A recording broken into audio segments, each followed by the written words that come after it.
Mechanical e learning ચેનલમાં આપનું સ્વાગત છે.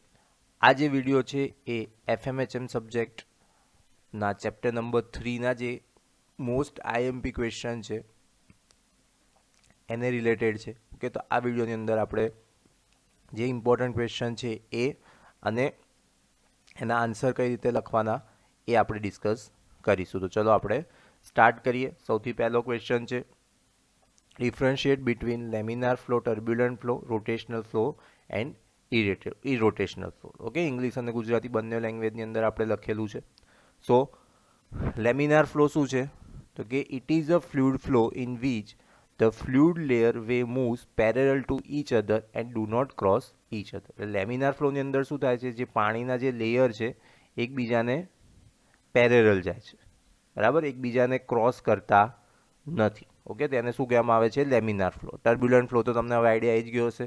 It is a fluid flow in which the fluid layer cross each other and do not move parallel to each other. Laminar ફ્લોથી ઊંધું, બરાબર. એની અંદર જે ફ્લો હોય કેવો હોય છે? તો કે એકબીજાને ક્રોસ કરશે અને પેરેરલ જતો નથી. ઓકે, તેને કહેવામાં આવે છે લેમિનાર ફ્લો.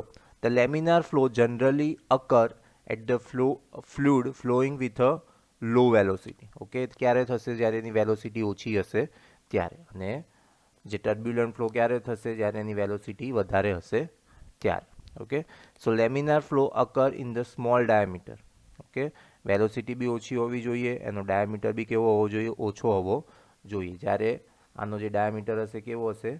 લાર્જ ડાયામીટર હશે. The fluid flow is laminar when the value of Reynolds number is less than 2000. રેનોલ્ડ નંબરની જે વેલ્યુ છે એ 2000 કરતાં કેવી હોવી જોઈએ? ઓછી હોવી જોઈએ, ત્યારે લેમિનાર ફ્લો બને. અને જ્યારે આની અંદર શું હોય? તો કે 4000 કરતાં વધારે. ઓકે, સો આ તમારો ડિફરન્સ થઈ ગયો લેમિનાર ફ્લો અને ટર્બ્યુલન્ટ ફ્લોનો. સેકન્ડ છે રોટેશનલ અને ઇરોટેશનલ ફ્લો. ઓકે, તો એની અંદર શું કહે છે? The type of flow in which the fluid particles rotate about their own mass center while moving on a straight line. A straight line તો move કરશે જ, પણ જે ફ્લુઇડ પાર્ટિકલ્સ છે, ઓકે, તો જે પોતાનું માસ હોય, સપોઝ આ પાર્ટિકલ્સની એક લાઇન હોય, તો જેનું સેન્ટર ઓફ માસ હશે એની આજુબાજુ રોટેટ કરતાં કરતાં શું થશે? એ આગળ વધતા હશે. તો એને કહેવામાં આવે છે રોટેશનલ ફ્લો. જેમ કે flow of water in mixture અથવા flow of fluid in mixture. Okay, water અથવા તો ફ્લુઇડ, કોઈ બી વસ્તુ મિક્સચરમાં જે નાખ્યું અને રોટેટ થાય એને કહેવામાં આવે છે રોટેશનલ ફ્લો. ઇરોટેશનલ ફ્લો શું કહેવાય? The type of flow in which the fluid particle does not rotate. Okay, આની અંદર રોટેટ હતું, તો આની અંદર શું આવશે? Does not rotate. ઓકે, તો આ તમારું જે ફર્સ્ટ ક્વેશ્ચન જે હતો એ આપણો કમ્પ્લીટ થયો ડિફરન્સ બિટવીનનો. ઓકે, નેક્સ્ટ વાત કરીએ friends, most IMP question, continuity equation. Okay, મેં ઓલરેડી અહીંયા લખેલું છે અને સેમ વસ્તુ મેં તમને પ્રીવિયસ વિડીયોઝની અંદર બી એક્સપ્લેન કરેલું છે. તો એની લિંક જે છે એ તમને હું ડિસ્ક્રિપ્શન બોક્સમાં પ્રોવાઈડ કરી દઈશ. ત્યાંથી તમે એને પ્રોપર એક્સપ્લેન સમજી અને એને તમે પ્રોપર કરી નાખજો. ઓકે, એટલે હું અહીંયા આ જે ક્વેશ્ચન છે એને હું ડિસ્કસ કરતો નથી. ક્લિયર? એમાં તમારે આ રીતની ફિગર જે છે દોરવી પડશે. ઓકે, આઈ હોપ તમને આટલું સમજાતું હશે. કન્ટિન્યુટી ઇક્વેશનની લિંક હું તમને ડિસ્ક્રિપ્શન બોક્સમાં પ્રોવાઈડ કરી દઈશ. ઓકે, અને આ જે પીડીએફ છે, પીડીએફ ફ્રેન્ડ્સ શેરેબલ નથી. ઓકે, એટલે જેને બી જોઈતી હોય પેડ છે, જે બી ઇન્ફોર્મેશન જોઈતી હોય તો તમે ઇન્સ્ટાગ્રામ પર ડીએમ કરશો તો ત્યાંથી તમને પ્રોપર ઇન્ફોર્મેશન મળી જશે. ઓકે, આ જ રીતે આપણે દરેક ચેપ્ટર વાઇઝ આઈપી ક્વેશ્ચન જે છે, ઓકે, એની નોટ્સ બનાવેલી છે.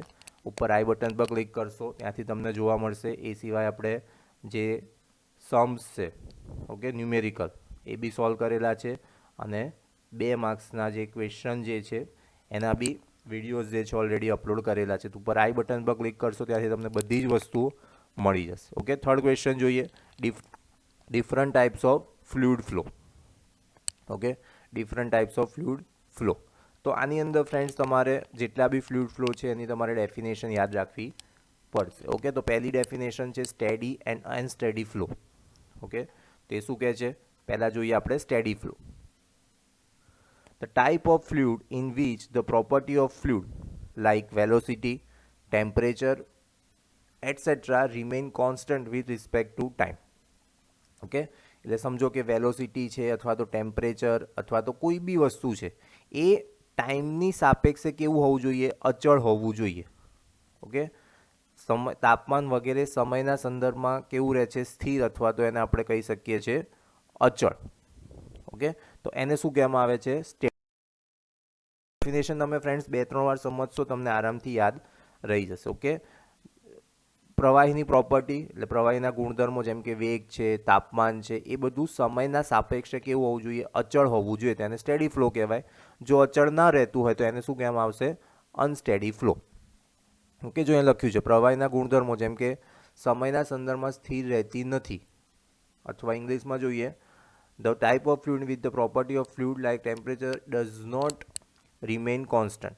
ઓકે, એટલે એક ડેફિનેશન કરશો એટલે એની જોડે જે બીજી પેરેલલ ડેફિનેશન છે તમને આવડી જશે. એના પછી વાત કરીએ આપણે સેમ પેરમાં યુનિફોર્મ ફ્લો અને નોન યુનિફોર્મ ફ્લો. તો યુનિફોર્મ ફ્લો શું કહે છે? The fluid flow in which the velocity at any given time does not vary with respect to space. હવે અહીંયા કયો વર્ડ આવ્યો? સ્પેસ. ઓકે, યુનિફોર્મની અંદર આવે છે સ્પેસ. એટલે તમારે આ બધા જે વર્ડ છે યાદ રાખવાના. પહેલાંની અંદર શું આવતું હતું? ટાઈમ. આની અંદર શું આવશે? સ્પેસ. પણ કોણ? Particular velocity. એટલે જે બી અવકાશ છે, એટલે અવકાશ એટલે સ્પેસ, બરાબર. તો એ સ્પેસમાં વેલોસિટી જે છે કોઈ બી પોઈન્ટ ઉપર એ બદલાવી જોઈએ, ડઝ નોટ વેરી. તો એને શું કહેવામાં આવે છે? Uniform flow. મેં જેટલા વર્ડ્સ અહીંયા અંડરલાઇન કર્યા છે તમારે યાદ રાખવાના. ઓકે, નોન યુનિફોર્મ ફ્લો એનાથી ઊંધું. Velocity at any given time vary respect to space. Okay, vary એટલે બદલાવું. ઓકે, અવકાશના સંદર્ભમાં કોઈ પણ સમયે વેગ બદલતા પ્રવાહને અસમાન પ્રવાહ અથવા તો નોન યુનિફોર્મ ફ્લો કહેવામાં આવે છે. ઓકે, સો બે ડેફિનેશન તમારી થઈ ગઈ, એક steady, unsteady, uniform, non uniform. Okay, આ ડેફિનેશન પૂછાય જ છે એવું કહું તો બી ચાલે. એટલે ખાસ તમારે એને પ્રોપર વેની અંદર પ્રિપરેશન કરી દેવાની છે.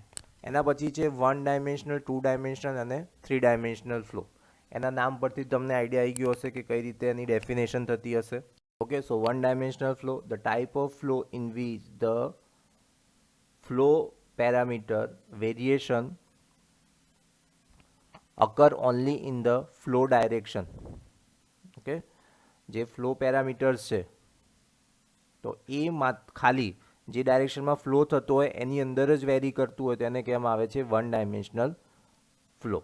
ઓકે, એવી રીતે 2 dimensional, the type of flow in which the flow parameter variation અકર in 2 direction. આની અંદર શું હતું? Only in the flow direction. એટલે 1 ડાયરેક્શન થાય, only in 1 direction.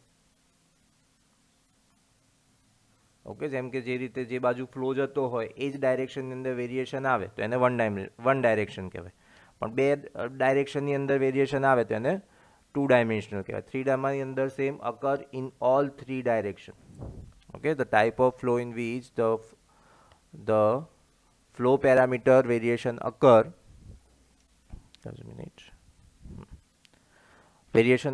in all 3 direction is known as a 3 dimensional flow. Okay, so આ definition તમારી થઈ ગઈ. Uniform, non uniform, steady, unsteady, 1 dimensional, 2 dimensional and 3 dimension. એના પછી વાત કરીએ રોટેશનલ, ઇરોટેશનલ. ઓલરેડી આપણે ઉપર ડિસ્કસ કરી દીધું છે. ઓકે, ડિફરન્સની અંદર, એટલે તમે જોઈ લેજો. એના પછી કમ્પ્રેસિબલ એન્ડ ઇનકમ્પ્રેસિબલ.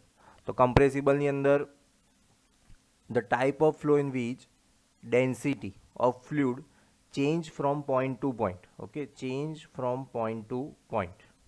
એટલે એક પોઈન્ટ પર અલગ ડેન્સિટી હોય, બીજા પોઈન્ટ પર અલગ ડેન્સિટી હોય તો એને શું કહેવામાં આવે છે? કમ્પ્રેસિબલ ફ્લો. ઇનકમ્પ્રેસિબલમાં શું કહેવાય? જો ડેન્સિટી છે does not change from point to point. એક પોઈન્ટ પરથી બીજા પોઈન્ટ ઉપર જે ડેન્સિટી છે એ ચેન્જ ના થાય. ડેન્સિટી એટલે ઘનતા, બરાબર. તે ચેન્જ ન થાય તેને ઇનકમ્પ્રેસિબલ ફ્લો કહેવાય. ઓકે, તો આની અંદર બીજો એક બી તમે એડ કરી શકો, લેમિનાર ફ્લો, જે આપણે ઓલરેડી ડિસ્કસ કર્યો, અને ટર્બ્યુલન્ટ ફ્લો. ઓકે, એ બી ટાઈપ ઓફ ફ્લોઝ તરીકે કન્સિડર થાય. એટલે ટોટલ તમે જુઓ તો તમે 6 ટાઈપ્સ ઓફ ફ્લો અહીંયા જોયા. ઓકે, સો આ ત્રીજો ક્વેશ્ચન આપણો કમ્પ્લીટ થઈ ગયો. તો આ જે ચેપ્ટર હતું, ત્રીજું ચેપ્ટર, એની અંદર આ જે 3 ક્વેશ્ચન છે એ અવારનવાર એક્ઝામની અંદર પૂછાય છે. એનો મતલબ એ નથી કે આ તમારે 3 જ થિયરી કરવાની. ઓકે, આપણે એસાઇનમેન્ટ પ્રોવાઈડ કરેલું છે, તો એ પ્રમાણે તમારે પ્રિપરેશન કરવાની. હા, આને તમારે પ્રાયોરિટી બેઝ પર કરવાના અને બીજા જે ક્વેશ્ચન છે એ તમારે એના પછી કરવાના. અગેન હું કહું છું કે આ જ આવશે એવું કોઈ ખાતરી અમે આપતા નથી. અમે જસ્ટ તમને એક્સપ્લેન કરીએ છીએ કે ક્વેશ્ચન પૂછાય તો કઈ રીતે લખવું. જેમ કે અહીંયા તમને પૂછાય છે કે ડિફરન્શિએટ બિટવીન, તો એને તમારે ડિફરન્સના ફોર્મમાં જ લખવું પડે. પછી તમે એને ડેફિનેશનના ફોર્મમાં લખો તો તમને પ્રોપર માર્ક્સ ત્યાં મળે નહીં, કારણ કે તમને અહીંયા ડિફરન્શિએટ જ પૂછ્યું છે. ક્લિયર? પછી બીજી વસ્તુ આપણે ડિસ્કસ કરીએ. કન્ટિન્યુટી ઇક્વેશનમાં ફિગર જે છે એ પ્રોપર પેન્સિલ સ્કેલથી ડ્રો કરવી. ઓકે, અને આની અંદર બી ઓકે જ્યાં જ્યાં બી ફિગર આવે છે, જ્યાં જ્યાં બી ડ્રોઈંગ આવે છે એ તમારે ડ્રોઈંગ યાદ રાખવાના. ઓકે, અને ટાઈમ મળે તો તેને જરૂરથી તમારે ડ્રો કરવાના રહેશે. ઓકે, સો આ વાત થઈ ગઈ ચેપ્ટર નંબર 3ના આઈએમપી ક્વેશ્ચન્સની. નેક્સ્ટ વિડીયોની અંદર આપણે બીજા કોઈ ચેપ્ટરના આઈએમપી ક્વેશ્ચન આ રીતે આપણે સોલ્વ કરીશું. અને મેક્સિમમ ફ્રેન્ડ સુધી શેર કરજો ચેનલને, જેથી એ પણ પ્રોપર વેની અંદર પ્રિપરેશન કરી શકે. અને તમે બી ચેનલ સબસ્ક્રાઇબ ના કર્યું તો સબસ્ક્રાઇબ કરી દેજો, જેથી જે વિડીયોઝ આવવાના છે એનું તમને નોટિફિકેશન મળતું રહે. Thank you for watching this video.